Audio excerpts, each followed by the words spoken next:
바이칼호와 해죽순으로 만든 항산화 주먹밥. 우리 민족의 시원과도 관련이 있을 것 같은 바이칼호에 대해 알아보는 시간입니다. 바이칼호는 1987년도에 세계에서 첫 번째로 유네스코 세계유산으로 지정하여 보호하고 있습니다. 바이칼이라는 이름은 터키어로 고기가 많이 잡히는 호수라는 뜻이라고 합니다. 현지어로는 바이칼이라는 말이 자연이 만든 풍요로운 호수라는 뜻이라고 하니 이제서야 바이칼의 의미를 조금은 알 것도 같습니다.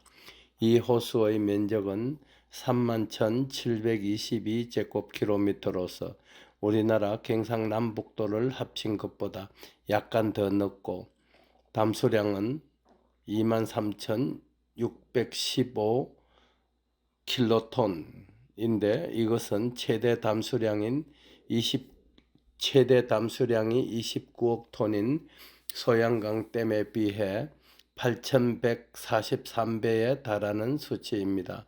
바이칼호의 표면적만으로 칠 때는 미국 북부에 위치한 오대호의 13%에 불과하지만 물의 양은 3배나 된다고 하니 바이칼호의 크기가 짐작됩니다. 이 호수는 넓이로는 세계에서 7번째입니다. 그렇지만 수량은 전체 지구에 존재하는 담수는 민물을 이야기합니다. 담수의 5분의 1에 달할 정도로 압도적인 1위를 차지합니다. 이 호수의 수위는 연중 고른 편인데 그 편차가 60에서 90cm에 불과하며 3, 4월에는 낮고 8, 9월에는 높습니다. 물은 매우 깨끗한 편인데 수면에서 내려다보면 약 40m까지 바닥을 선명하게 살필 수 있을 정도로 맑습니다. 염도는 매우 낮은 편이고 1200종이 넘는 동물과 600여 종의 식물이 서식하고 있는데 그 중에서 4분의 3 정도는 바이칼호에서만 발견되는 고유종으로 알려져 있습니다. 세계에서 가장 오래된 이 호수는 약 2500만 년 전에 생성된 단청 호수인데 대부분의 호수는 오랜 세월이 흐르면 퇴적물로 메워져 호수 자체가 사라지지만 바이칼호는 호수의 바닥이 계속 침하됨으로써 점점 더 깊어지고 있으며 가장 깊은 곳은 깊이가 1642m에 이른다고 하니 놀랍습니다. 호수의 바닥이 침하된다는 것은 호수의 주변이 솟아오른다는 뜻인데 1년에 1cm씩 융기되고 있으며 호수는 매년 2cm씩 그 폭이 넓어지고 있다는 점도 기억해 두시면 좋을 듯 합니다. 바이칼호는 시베리아의 남쪽에 위치하고 있는데 호수 주변에 사는 원주민들께서 우리 민족의 원류인 흔적들이 발견되고 있어서 관심을 모으고 있습니다. 호수 주변에 사람들이 모여 살게 된 것은 약 3만 년 전부터로 추정합니다. 고고사학자들은 야생동물들을 쫓다가 호수 주변에 모여 살던 후기 구석기 인류가 몽골과 만주 지역을 거쳐 남하하여 한반도에 정착한 것이 우리 배달민족의 시원으로 추정하고 있기도 합니다. 바이칼호의 최초 지배자는 흉노족이었으며 유목 생활을 하면서 대제국을 건설하였고 그 유명한 징기스칸도 이 지역에서 태어났다는 기록이 전해지고 있습니다. 이러한 사실은 시인이자 역사학자이기도 했던 육당 최남선 선생께서 최초로 주장하셨습니다. 바이칼호에는 27개의 크고 작은 섬들이 있는데 그 중에서도 가장 큰 섬은 알혼섬으로서 서울시 넓이의 4분의 3에 달합니다. 이 섬에 사는 버리야트족은 유전적으로 한국인과 가장 밀접하다고 합니다. 브리야트족들이 우리 민족의 시원이라고 보여지는 근거는 유전자 검사 결과뿐 아니라 그들의 삶 속에 전해오는 전설도 우리나라의 것과 흡사해서 황금손의 흥미를 불러일으킵니다. 그들에게 전해오는 전설의 줄거리는 이렇습니다. 샤먼은 무당을 일컫습니다. 샤먼과 백조 처녀의 이야기인데 백조 세 마리가 하늘에서 내려와 호숫가에서 옷을 벗자 젊은 여인이 되었고 그들이 목욕하는 것을 몰래 지켜보던 샤먼이 옷을 훔칩니다. 옷을 잃어버린 백조는 당황해 하다가 어쩔 수 없이 샤먼과 결혼하여 11명의 아들을 두게 됩니다. 그러다가 어느 날 샤먼이 숨겨두었던 백조의 옷을 보여주었는데 부인은 백조의 옷을 입고 게르의 연기 구멍을 통해 하늘로 날아가고 말았는데 그 후 샤먼의 11번째 아들이 남쪽으로 내려와 지금의 우리 민족이 되었다는 줄거리입니다. 게르는 몽골 초원지대의 이동식 주택을 말합니다.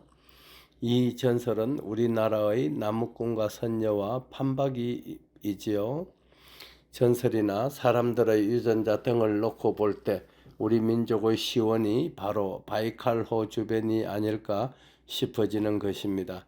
바이칼호에는 무려 365곳의 크고 작은 강줄기에서 물이 흘러드는데 나가는 곳은 오직 한 곳, 호수의 남서부에서 북쪽으로 흐르는 예니쉐이 강을 통해서만 나가고 있습니다. 예니쉐이 강은 북쪽으로 흘러 북극해로 빠져나갑니다. 겨울철에는 매우 춥지만 이 강은 유속이 빨라서 얼지 않고 흐른다고 합니다. 겨울철에는 호수가 결빙이 되는데 얼음이 얼면서 부피가 팽창하는 바람에 호수의 표면이 불규칙하게 부풀어 올라 또 다른 장관을 연출한다는 소식입니다. 드넓은 시베리아의 모든 강줄기가 전부 바이칼호로 흘러들었다가 결국에는 예니쉐이 강으로만 나가는데 바이칼호의 이런 모습은 마치 해죽순이 혈액을 맑게 함으로써 인류가 지닌 모든 질병들을 다 낫게 하는 것과 다르지 않다는 생각을 해봅니다. 새로 개발한 해죽순 나물도 벌써 붐을 예고하고 있습니다. 해죽순 나물을 주 원료로 만든 항노화 주먹밥이 큰 기대를 모으고 있기 까닭입니다. 항산화 주먹밥은 항노화 주먹밥과 똑같은 의미입니다. 항산화 주먹밥은 맛이 특별합니다. 건강을 기본으로 챙겨줍니다. 가격을 매우 저렴하게 공급 가능합니다. 기존 김밥에 비해 노동력은 3분의 1도 들지 않는 장점이 있습니다. 기존 김밥이나 주먹밥에 비해 보존기간이 2배 이상입니다. 점포 면적 또한 5평이나 10평 정도면 넉넉하여 초기 비용이 적게 듭니다. 점포 임대 보증금이나 설비비 등 창업 비용을 국가에서 장기 저리로 지원받을 수 있다는 점도 호재가 될 것입니다. 이제 해죽순으로 만든 항산화 주먹밥은 외식업의 판도를 바꿀 것이며 대한민국 국민들의 건강까지도 챙길 것임을 약속드립니다. 검은 토끼의 해라지만 신생아 숫자가 25만 명도 안 될 것이라는 소식 등의 우울한 뉴스를 접하면 밥맛이 사라지는 것을 느낍니다. 하지만 해죽순은 출산율의 급감으로 문을 닫을 위기에 처한 대한민국을 출산 강국으로 거듭나게 만들 큰 소재로 떠오르고 있습니다. 바이칼호가 유라시아 대륙의 사방 365곳 지루에서 흘러들지만 오직 한 곳, 호수 서남쪽에 위치한 예니쉐이 강을 통해서만 빠져나간다는 점에서 해죽순이 인간의 모든 염증을 다스리는 것과 일맥상통하고 있습니다. 그럼에도 불구하고 우리 대한민국이 처한 현실은 참담한 상황입니다. 식물이든 동물이든 생물은 자신들의 종을 영속시키는 것이 최고의 가치인데 유별스럽게도 지구상의 많은 국가들 중 오직 대한민국만 출산율이 급감하고 있다는 것은 지금까지 겪어보지 못한 무서운 국난이 다가왔다는 신호입니다.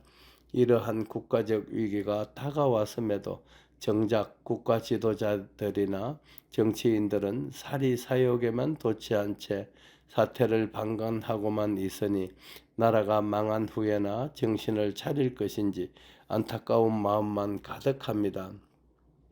이런 위기에서 구원투수로 등장한 것이 바로 해죽순인 것이고, 해죽순이 국민들의 건강을 증진시키고 행복을 가져다 줌으로써 1차적으로 자연스럽게 출산율을 높이는 역할을 하게 할 것이며 2차적으로는 실질적으로 출산율을 높이게 할 청년들에게 출산 장려금을 듬뿍 안겨줄 동인을 제공함으로써 다산과 육아에만 신경을 쓰더라도 경제적인 풍요가 찾아올 수 있도록 분위기를 조성할 것입니다.